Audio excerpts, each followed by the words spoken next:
envelope was already on the table when I sat down. My father-in-law hadn't even waited for the soup course. He slid it across the white linen like he was closing a real estate deal. Smooth, practiced, the kind of move a man makes when he's done it before and expects a certain outcome. My wife was looking at her phone. My mother-in-law was cutting her bread into precise little squares. Nobody acknowledged what had just happened except me. I looked at the envelope. Then I looked at him. "Go ahead," he said. "Open it." His name was Gordon. 68 years old. Third-generation money from a family that had made its fortune in commercial shipping and port logistics along the St. Lawrence. He wore his wealth the way some men wear cologne. You noticed it before you noticed him. The house was in Westmount, Montreal, the kind of neighborhood where the driveways are heated and the neighbors are cabinet ministers. The dining room alone was bigger than the apartment my wife and I had shared for the first 11 years of our marriage. I set the envelope back down without opening it. "Gordon," I said, "let's have dinner first." He smiled. It didn't reach his eyes. That was the night everything changed. Not because of what was in the envelope. I already had a pretty good idea what that was. But because of what happened after. Because of what I finally said out loud, for the first time in 19 years of marriage, at a table set with their silver and their crystal and their quiet, grinding contempt for everything I was. But I'm getting ahead of myself. That's a habit at my age. Let me go back to the beginning. I met my wife at a conference in Ottawa in the late 90s. She was working for a federal trade commission at the time. I was there consulting on a logistics contract. She laughed at something I said, something I don't even remember now. And that was it for me. Done. I was 41 years old, and I had never in my life felt so immediately certain about another person. Her name was Joanna. She was 34. She had her mother's cheekbones and her father's stubbornness, though it would take me years to understand which parts of her came from which parent. We were married 13 months later. Small ceremony, just family and close friends, at a vineyard outside Niagara-on-the-Lake. Her parents attended. Gordon shook my hand at the reception with both of his, that firm two-handed grip that politicians use, and said, "We're glad she's happy, not glad to have me in the family. Glad she was happy." The distinction was intentional. I filed it away and said nothing. I was, at the time of our wedding, what you might call quietly comfortable. I had spent the previous decade building a logistics software company out of a 2-bedroom office in Kanata. We had 18 clients, 12 employees, and a product that did something very specific very well. We optimized cargo routing for mid-sized port operators, reducing demurrage costs and improving turnaround times. It was not glamorous. It was not the kind of thing you explained at dinner parties without watching people's eyes glaze over. But it worked, and it grew, and I kept it entirely out of the public eye, because I had learned early that the moment you start telling people what you're worth, they stop seeing you. Joanna knew I ran a software company. She knew it was doing reasonably well. What she did not know, what I had not told her, not because I was hiding it, but because it genuinely hadn't come up in a way that felt natural, was the full scope of what reasonably well meant. By the time we married, my stake in the company was worth somewhere north of $40 million. By the time our daughter was born 3 years later, it was considerably more than that. I didn't live like it. We owned a modest house in the Glebe neighborhood of Ottawa, a century-old brick semi-detached with a drafty kitchen and a backyard barely big enough for a swing set. I drove a 7-year-old Subaru. I wore the same winter coat for 6 years until Joanna threw it out. I wasn't performing poverty. I just didn't think about money much. I had enough, and enough had never required a show. Gordon thought about money constantly. It was the organizing principle of his entire worldview. He categorized people by net worth, the way a naturalist categorizes species, with genuine intellectual interest but no particular warmth. And from the very first year of our marriage, he had quietly, persistently categorized me as insufficient. It started small. Comments about the neighborhood we lived in, questions about my growth plans for the company, asked in a tone that suggested he already knew the answer was disappointing. Suggestions, always framed as fatherly advice that Joanna might benefit from a bit more security. His wife, my mother-in-law Constance, never challenged any of it. She had spent 40 years agreeing with Gordon and had become, in the process, a very elegant echo. Joanna heard it. I know she heard it. But she had grown up in that house with that man, and she had learned the same thing I imagine most children of difficult parents learn, that some battles cost more than they're worth, and silence is sometimes the kindest form of self-preservation. So I said nothing, and she said nothing, and Gordon kept sliding his assessments across the table like envelopes year after year. The company went through its first acquisition offer in 2004. A Toronto-based logistics conglomerate came in with a number that made my lawyer's voice go very quiet and professional on the phone. I turned it down.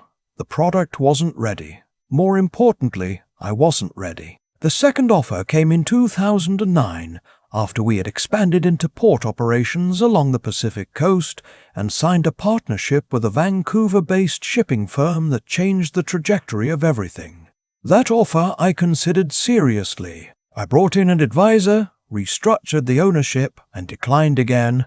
But this time I kept 15% of the new entity that emerged from the restructuring, in a holding arrangement that would take years to fully understand even for people who work in this industry. Gordon never knew any of this. I had never discussed my business with him, and he had never asked, not because he wasn't curious, but because asking would have meant treating me as a peer. He preferred the version of me he'd built in his head. It was tidier. What Gordon did not know was that the Vancouver shipping firm I had partnered with, Beaulieu Maritime, a privately held company with significant port infrastructure across British Columbia and Quebec, was the same company he had been trying, quietly and unsuccessfully, to do business with for the better part of a decade.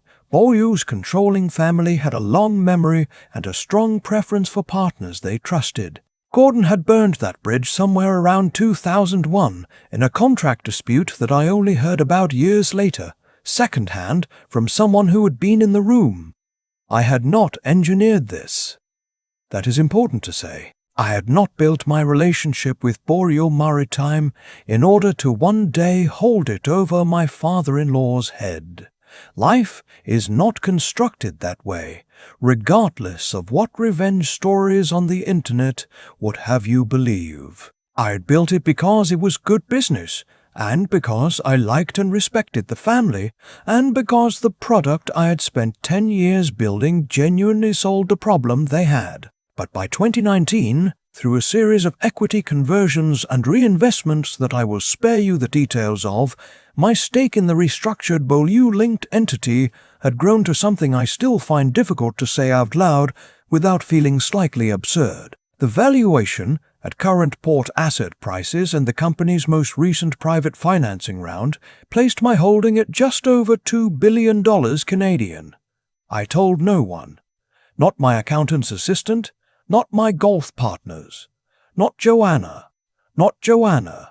And that is the part I have to be honest about. Not the part I'm proud of, because she was my wife, and she deserved to know, and I told myself for years that I was protecting something, protecting the marriage from the weight of that number, protecting myself from becoming the kind of man whose wealth precedes him into every room. But the truth is simpler and less flattering than that. I was afraid that if she knew, something between us would shift, that she would look at me differently, that the quiet, ordinary life we had built together in our drafty house in the Glebe would suddenly feel like a performance rather than a choice. That fear was mine to carry. I owned that. In the spring of last year, Gordon's company hit trouble. Real trouble, not the kind you manage with a phone call and a board meeting. Beaulieu Maritime. The same company I had held equity in for nearly 2 decades had been quietly approached about acquiring a controlling interest in Gordon's port logistics firm, Strandwick Terminals. The details are complicated, but the short version is this: Strandwick had overextended on a new terminal development in the port of Halifax.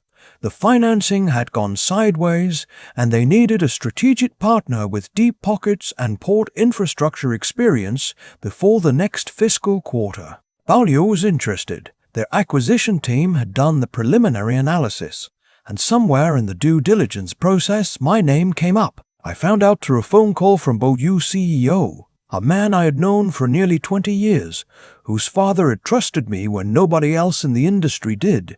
He said, very carefully, "I think you should know that we're looking at a company your father-in-law runs. I wanted to make sure you were aware before we go further." I sat in my car in the parking lot of a grocery store in Ottawa for about 20 minutes after that call.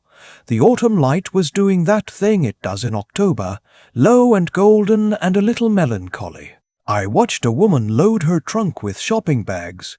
I thought about the envelope Gordon had slid across the table 2 years earlier, and every other envelope before it, all the way back to a handshake at a vineyard outside Niagara-on-the-Lake. Then I called my lawyer. What I want to be clear about, what I need you to understand before I tell you what happened next, is that I did not set out to ruin Gordon. I am 63 years old. I have no appetite for ruin. What I wanted was something much simpler and much harder to articulate.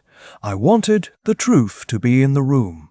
I wanted, just once, to sit at that dining room table in Westmount and have everyone present know exactly who they were actually dealing with. The dinner was Constance's idea, a birthday dinner for Joanna, early December, the kind of evening Gordon uses to perform his role as patriarch.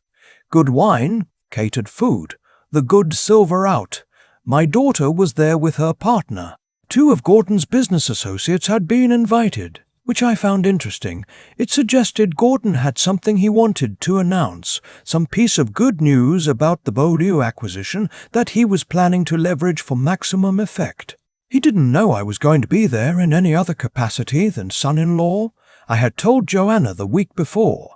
I had sat down with her at our kitchen table, the same kitchen table we'd had since the Glebe house, slightly wobbly on one leg, and I had told her everything. All of it. The company, the restructuring, the Beaulieu stake, the $2 billion, what I had been doing and not doing and why. I talked for a long time. She listened without interrupting, which is not her natural instinct, and I knew that meant she was processing something serious. When I finished, she was quiet for a moment. Then she said, "How long?" "About 15 years, I said, "since it got to a number that I think would have changed things between us." She looked at the table. She looked at her hands. She said, "It did change things. You just didn't give me the chance to decide how." That was fair. That was more than fair. I told her so. We talked for 3 hours that night. It was not an easy conversation. There were parts of it that I won't repeat here because they belong to us, and not to anyone else. But by the end we were still sitting at the same table, and she was still holding her coffee cup, and she said something that I will carry for the rest of my life. She said, "I want to be there when you tell him." The dinner was a Friday, December, so already dark by 5, the kind of cold that comes in off the St. Lawrence and settles into everything. The house was warm and full of that particular Westmount smell, old wood and expensive candles, and something cooking in a kitchen I had never once been invited into. Gordon was in a good mood, expansive. He poured the wine himself, which he only did when he was pleased about something. One of his associates, a man named Thierry who ran a shipping brokerage out of Quebec City, kept congratulating him on the deal, quietly enough that it wasn't for general conversation, but loudly enough that Gordon could acknowledge it with a modest wave. The Beaulieu acquisition. He thought it was going through. He thought he had negotiated his way out of the Halifax crisis. I sat across the table from him and watched him be magnanimous. Dessert was a tart tatin that Constance had ordered from a bakery on Sherbrooke. Gordon used the moment, as the plates were being cleared, to tap his wine glass and say that he had an announcement. Strandwick Terminals, he said, had finalized a partnership with Beaulieu Maritime, a significant capital injection. The Halifax terminal would proceed. The family's business would continue to grow as it always had, because the right people always found each other in the end. He looked at Thierry. He looked at Constance. He looked at my daughter, who clapped politely. He did not look at me. Actually, I said, I wanted to mention something about that. Gordon looked at me then. The room was very quiet in the way rooms get when everyone present understands that something is about to change, but nobody knows what direction it's going. I said, the equity stake that anchored the Beaulieu side of that deal, the one that gave them the leverage to make the offer on Strandwick. That stake is mine. It has been mine, in various restructured forms since 2009. As of this week, my holding in the Beaulieu-linked entity represents approximately $2 billion Canadian in private market value. I watched his face. I said, I'm not your business partner in the abstract anymore, Gordon. I'm your investor.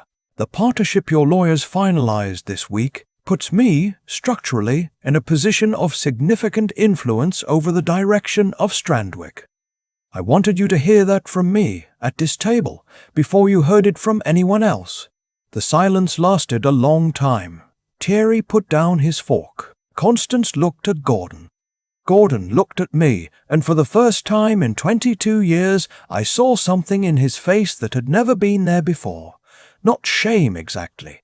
Something more complicated than shame. The particular disorientation of a man who has spent decades organizing the world by a single principle and has just discovered the principle was wrong. My wife reached across the table and put her hand on mine. She didn't say anything.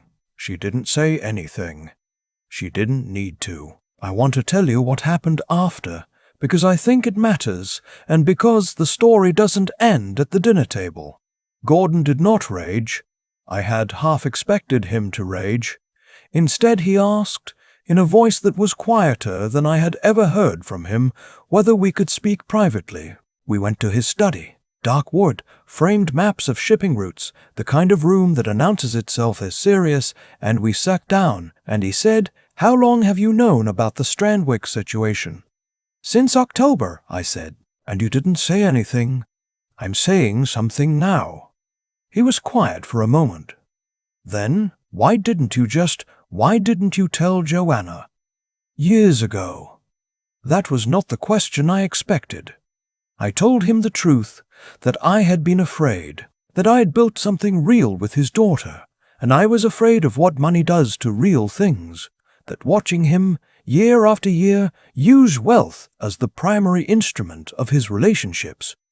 I had not wanted to become that. I had overcorrected, and I had not been fair to Joanna, and I was in the process of trying to fix that. He sat with that for a long time. What he said next surprised me more than anything else about that evening. He said, I did the same thing to Constance when the business was growing. I kept her out of it because I thought I was protecting something. I wasn't. I didn't know what to do with that. I still don't entirely. We did not hug. We did not resolve decades of tension in one evening. But we talked for 2 hours, and when I came back out to the dining room, Joanna was sitting with her mother, and they were talking quietly, and my daughter was washing dishes in the kitchen she had grown up in. The Strandwick partnership proceeded with some significant adjustments to the government structure that my lawyers had requested. Gordon remains involved in the day-to-day operations, which is where he is genuinely useful. I am a silent partner in the truest sense of the phrase. I don't want a seat at the table. I never did. Joanna and I are still in the house with the wobbly kitchen table. She has started asking more questions about the business, and I have started answering them. It turns out that she is remarkably sharp about this stuff. Sharper than she had ever let on, Maybe because nobody had ever asked. I think about that sometimes, about the things we keep from people we love, and whether we're protecting them or protecting ourselves. About how long a silence can last before it becomes its own kind of dishonesty. About the fact that I spent 19 years sitting across from a man who thought he knew exactly what I was worth, and I let him think that, and in doing so, I denied both of us something true. My silence was never really power. It was distance. And I'm the one who created it. The greatest things I've built, the ones that actually mattered, were not the ones nobody saw. They were the ones I finally let someone else see at a kitchen table on a Tuesday night in November with a wobbly leg and 2 cold cups of coffee. That's the one I want to be remembered for. I've been sitting with this story for a while now, trying to figure out what it actually teaches. Not what sounds good to say out loud, but what's true. What I keep coming back to is this: the things we hide don't stay still. They grow, and eventually they take up so much space that you can't move around them anymore. Not in a marriage, not in a family, not in yourself. Gordon spent 19 years treating me like a man who hadn't earned his place at the table. And I let him. That's the part I don't get to skip over. I'd every piece of information that would have changed the dynamic, and I chose silence. Not out of wisdom, but out of fear. Fear that money would corrupt what Joanna and I had built. Fear that I'd become the kind of man who leads with a number.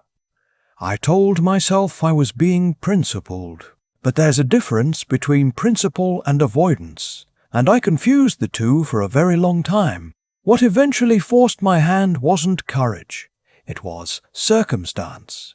The Beaulieu deal surfaced my name whether I wanted it to or not, and I realized I had a choice. Let Joanna find out through paperwork and lawyers, or sit down with her at our kitchen table and tell her the truth myself. I chose the table. That choice, just that one, was the most honest thing I'd done in years. Not because it was easy, because it was right, and I knew it was right, and I did it anyway. That's what I think integrity actually looks like in practice. Not grand gestures, not dramatic confrontations. Just choosing the harder, truer thing in a quiet moment when nobody's watching and nobody's forcing you.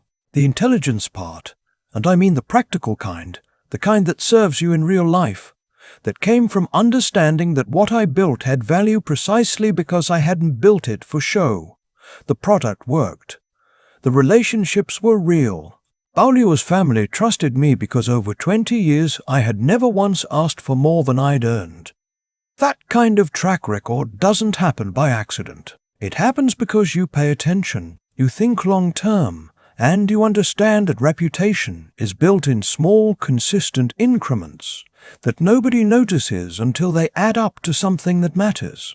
And the perseverance, 19 years of dinners, 19 years of envelopes, 19 years of a man looking at me like I was a problem his daughter had brought home. I didn't fight back. I didn't perform. I just kept building, kept showing up, kept being exactly who I was. That's not passivity. That's a particular kind of endurance that most people don't recognize as strength until they see what it produces.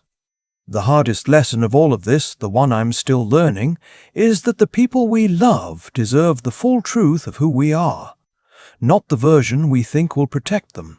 Not the version we think is easier to carry. The real one. Joanna wasn't fragile. She never was. I just decided, without asking her, that she needed protecting from the weight of what I'd built. That was my arrogance, not my care. Gordon and I will never be close in the way some fathers and sons-in-law are close, but we're something more honest than we were. And I think that's what happens when the truth finally gets into the room. Not resolution exactly, but a kind of clarity that makes it possible to start over on more solid ground. I built a lot of things I'm proud of. The company, the partnerships, the work. But the thing I want to get right, in whatever time I have left, is simpler than any of that. just the truth, on time, offered freely, without waiting for circumstances to force it out of you. That one's harder than it sounds.